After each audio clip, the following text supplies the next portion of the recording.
Hey there, Weight Loss Surgery family. I'm coming in on November the 1st, 2018 to say hello and give you an update. I think during this month of November, we're all extra thankful and grateful, and that's the first thing I want to say is that I am so thankful and grateful for each of you, the support you give me, and the inspiration and guidance that you give me also. I would hate to be on this battlefield without you all.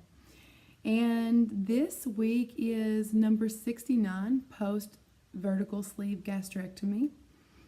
My stats are, my name is Rachel, I'm 34 years old, I'm 6 foot tall, I have a high weight that was recorded of 363 pounds, a BMI of 51, a surgery day weight of 319 pounds, a BMI of 45. I had surgery, VSG surgery with Dr. Villarreal in Nuevo Laredo, Mexico, and I finally beat obesity into remission on January the 11th, 2018. I met my goal to have a BMI of less than 25 to qualify as an organ donor on July the 6th, 2018, and that was my first goal. And since then, I've set new goals and I'm working towards it. My weight last week when I came to you was 185 pounds, and my weekly weigh-in now is 180 pounds exactly. So, a 5-pound drop, which would seem unusual this far out to have a 5-pound drop, but with traveling and everything, I'm sure, I mean, to be honest, I think my hydration level, my electrolytes were off, like combined with the sickness and the steroids I took and the traveling and all of that. And then unusually my cycle started today. And I haven't ever really brought that up or talked much about it, but it was pretty amazing that after I had surgery in July, my cycle was like clockwork, like every 35 days. For 9 months, I had my cycle. And that hadn't happened in over 7 years. Just for a little background for you, so we had trouble with fertility, and I think I talk about that in some other videos. But anyways, my cycle wasn't ever really regular, but I did have it.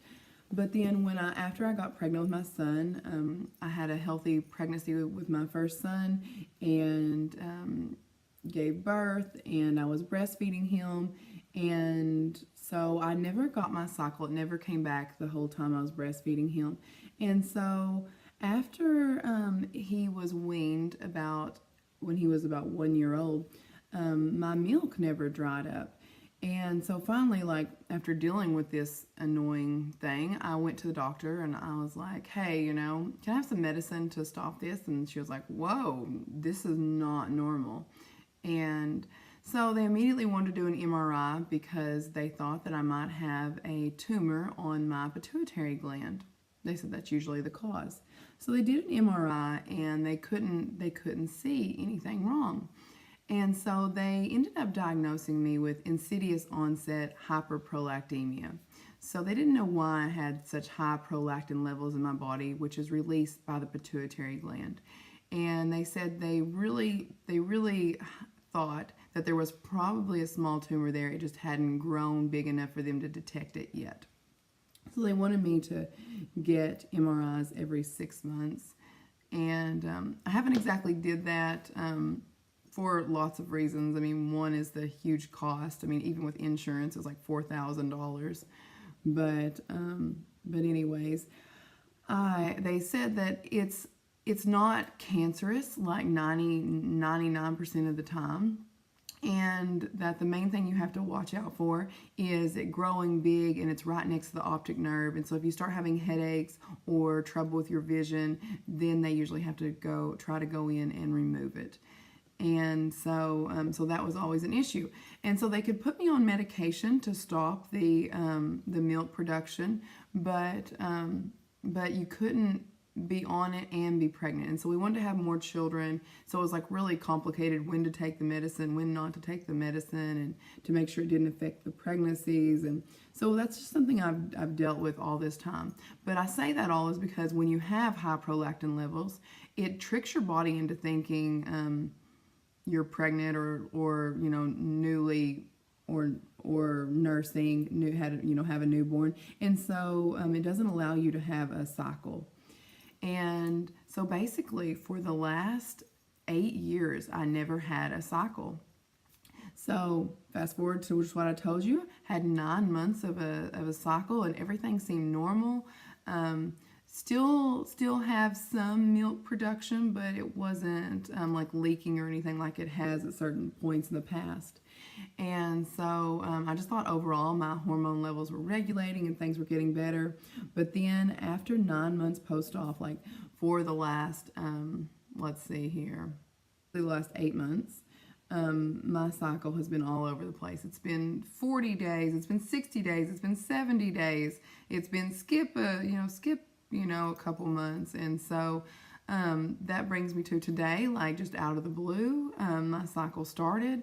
It'd been about 42 days, and so I'm not really sure hormonally what's going on, but I'm sure that played a key role in this weight. To be honest with you, today I weigh 180 pounds exactly, but a couple days ago, I weighed 191. And so like, wow, like I don't know what was going on my scale. I got on and off it several times, like definitely didn't feel good. It was probably God's way of keeping me on track with Halloween, because there's no way I'd even think about touching any candy or anything, giving the report that the scale had shown me.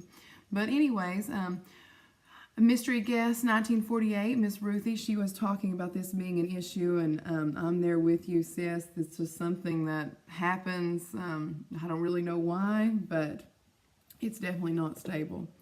So another reason that I didn't talk about last week, but I wanted to share with you all, that my weight has been up, and I haven't really been as engaged and active in the community as I want to be, is I've been worrying more about everyone else's health and less about my own. Of course, you all know that my baby, he has medical issues. He was the whole reason for me having VSG surgery, with his liver struggles and his other, health issues. I need to always be there for him. But so that's never going to leave my mind. But it's just something, after a couple of years, like I've gotten used to, like that's always on my mind. But going further than that, I've been worrying about my now 7-year-old's health. I've been so concerned about helping him manage his weight. He was doing so good through baseball season and football season and really running a lot. And then he had a little break here from in between sports. Of course, he wanted to sign up for basketball. I was very excited about that, because that's, a running, healthy, active, sport. But there was a little break in between, and as soon as he had that little break, like his weight started going up, and it had been stable for several months, and he was getting a little taller, and I just worry about his health. I worry about his, it seems like he's going down the same path as me. His body shape and his, love of food seems to mirror my childhood. So I worry a lot about that. And then you have my 4-year-old, and he's considered underweight, and he never eats, and he's very active, and I just want to try to teach him, if he does eat, he just wants to eat crackers or toast or bacon. So those are like the 3 things he wants to eat. So I'm just trying to encourage him to try vegetables and things. So that's a battle, and I worry about him having all the right nutrients, and so worrying about that. My husband, he's been in some denial about his regain. He hasn't been stepping on the scale, and he hasn't been putting his health a priority, and I just told him when we were together last that I count on him to be there for me and to be there with me. And, we made an agreement, that we would be on the battlefield fighting obesity together. And he's kind of set his weapons down. And so I'm just trying to encourage him, but I worry a lot about it because he has canceled all his doctor's appointments because he's been working so much. And so he hasn't been at the doctor's office weighing, he hasn't visited his surgeon's office, he hasn't been monitoring his blood pressure, like all of these things. Like I just want to make sure they're not getting out of control, which I'm guessing he's gained 20 or 25 pounds back. But I mean, it's just a guess because he hasn't stepped on the scale recently. So I worry about that. My dad, just out of the blue, got really sick with a urinary tract infection, and that prompted him to tell me that he has been having some medical problems himself, and so he wanted me to contact a urologist. My middle son happens to have hydronephrosis, so he has a really good urologist. And so my dad just confided in me so I could get an appointment for him, and I did. But naturally, you worry about what his problems might be, given the high rates of prostate cancer and everything. So that's been on my mind. And then that my mom had a stroke not that long ago in September. And, the doctor said there were 5 keys that we really needed to focus on to drastically reduce her risk of having another stroke. And it was weight loss, it was exercise, it was managing her sleep apnea, it was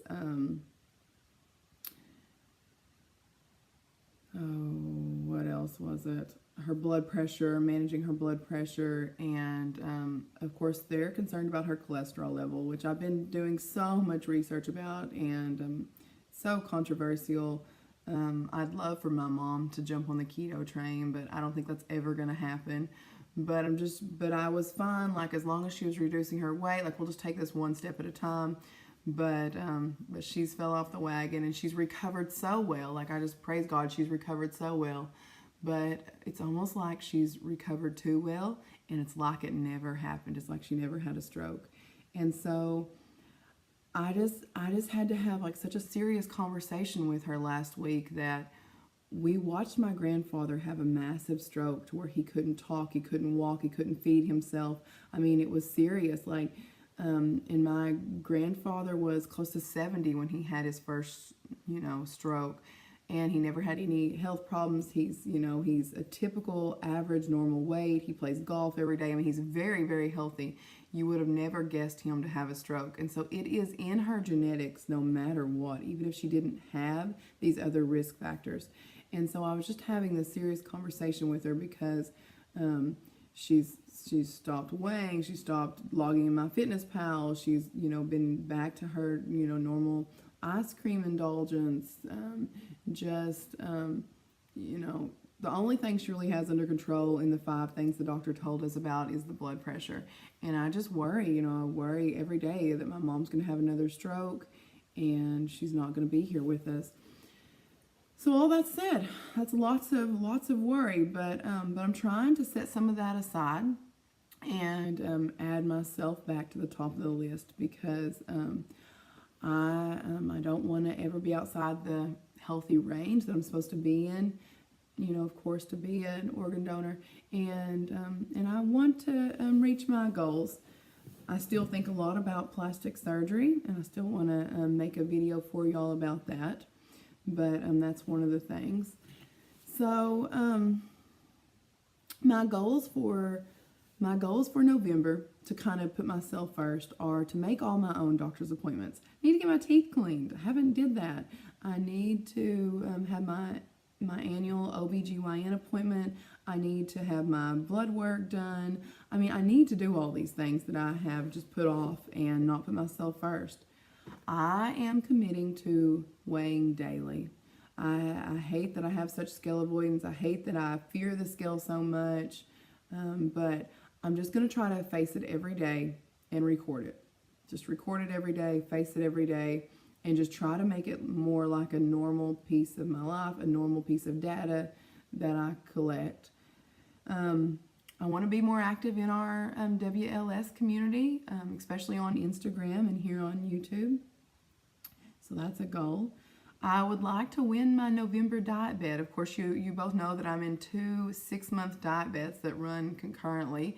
And, I let it go this last month and that didn't feel good. So, anyways, I think I have like 17 days until my next weigh-in, and I need to lose like 6 pounds. So, I'm gonna do that. And my next goal is to lose that weight and then to maintain it.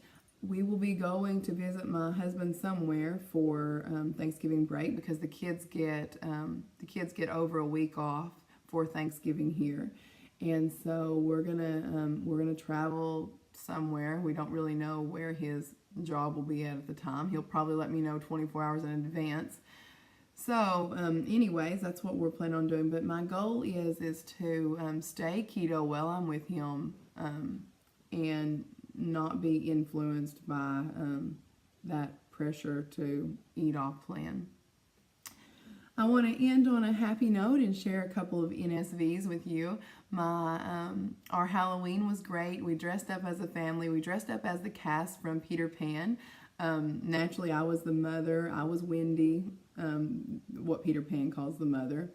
And my 7-year-old was Peter Pan. My 4-year-old was the brother John. And my baby was Michael with his little teddy bear. My dad, he has a prosthetic leg, and so he was such a good Captain Hook. My mom was TikTok Croc, and my sister was Tinkerbell, and it was so cute. I'll insert a picture here. But Halloween I love Halloween just because I always wanted girls. I love dressing up. I would have dressed up a little girl every single day of her life. But as a boy mom, Halloween's like the one day a year where I get to play dress up. So I love that part of it. But the actual happening to go out in what was this year, the pouring down rain, and get in and out of the vehicle with all the kids and all the accessories and everything, and then have to face all the candy, like that part, yeah, I definitely don't love that part. But anyways, it was fun just because we were dressed up and it was cute and we made memories, and we did it as a big family, and I loved that. We did that last year too. That was about 3 or 4 months after I'd had surgery, and so I'd lost a little bit of weight and I felt a little more confident to dress up. Other than that, I had been dieting pretty hard in 2016 and I dressed up, but it was only because I could stay at home. My child, he wasn't allowed to leave the house. The doctor had him homebound for that time period, and so I dressed up and it was cute, but you can see, but I didn't have the confidence to go out or anything. So it is such an NSV, dressing up and being out in the community. Like Phil talked about, I still haven't been to an adult Halloween party, and so that's on my bucket list too. So if you throw one, Phil, maybe I'll come all the way to Colorado to attend one. But anyways, it was fun with the kids. It's still an NSV. And an NSV that I forgot to tell y'all last week happened during our road trip. So it was about 2 o'clock in the morning. We were traveling in northern Illinois in farmland. I mean, that's what's there. It's just miles and miles of farmland. As far as you can see off the interstate, nowhere to stop. And my 4-year-old says, I've got to go to the bathroom. I've got to go. And so I was like, oh man, can't you hold it? And he's like, no.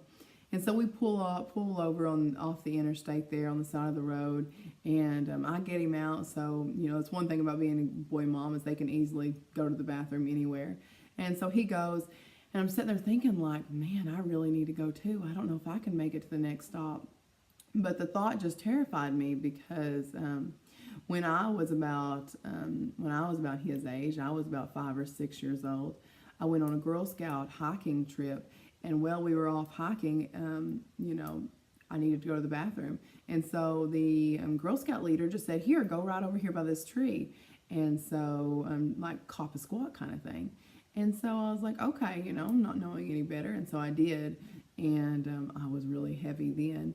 And I just peed all down my leg. Thankfully, I had on dark pants.